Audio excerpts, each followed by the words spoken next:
তো আজকের ভিডিওটি খুবই ইম্পর্টেন্ট। তোমরা যারা গভর্নমেন্ট চাকরির জন্য প্রিপারেশন করতেছো, পুলিশ বা এসএসসি বা তোমরা যে কোনো গভর্নমেন্ট চাকরির জন্য প্রিপারেশন করতেছো, তো আজকের ভিডিওটি খুবই ইম্পর্টেন্ট। তো ভিডিও প্রথম থেকে শেষ পর্যন্ত দেখার অনুরোধ রইল। তো এখান থেকে কিন্তু প্রায় কোশ্চিন এসে থাকে তোমাদের পরীক্ষার জন্য, ঠিক আছে? তো দেখে নাও প্রথম কোশ্চিনটি। আমি তোমাদের ডাইরেক্ট দেখাচ্ছি, ঠিক আছে? ভারতের বৃহত্তম রাজ্য কোনটি? রাজস্থান।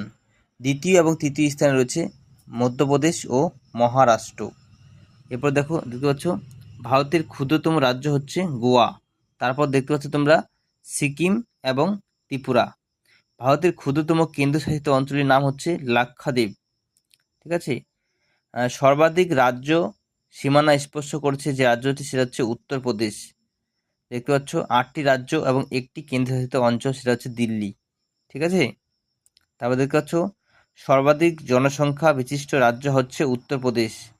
দ্বিতীয় এবং তৃতীয় স্থানে রয়েছে, চতুর্থ স্থানে রয়েছে মহারাষ্ট্র, বিহার, পশ্চিমবঙ্গ, ঠিক আছে? এবং সর্বাধিক জনসংখ্যা বিশিষ্ট শহর হচ্ছে মুম্বাই।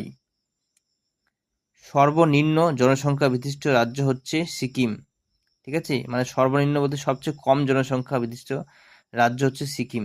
তারপর জনসংখ্যা বিশিষ্ট হচ্ছে দ্বিতীয় এবং তৃতীয় স্থানে রয়েছে, দেখতে পাচ্ছ মিজোরাম, অরুণাচল প্রদেশ এবং গোয়া।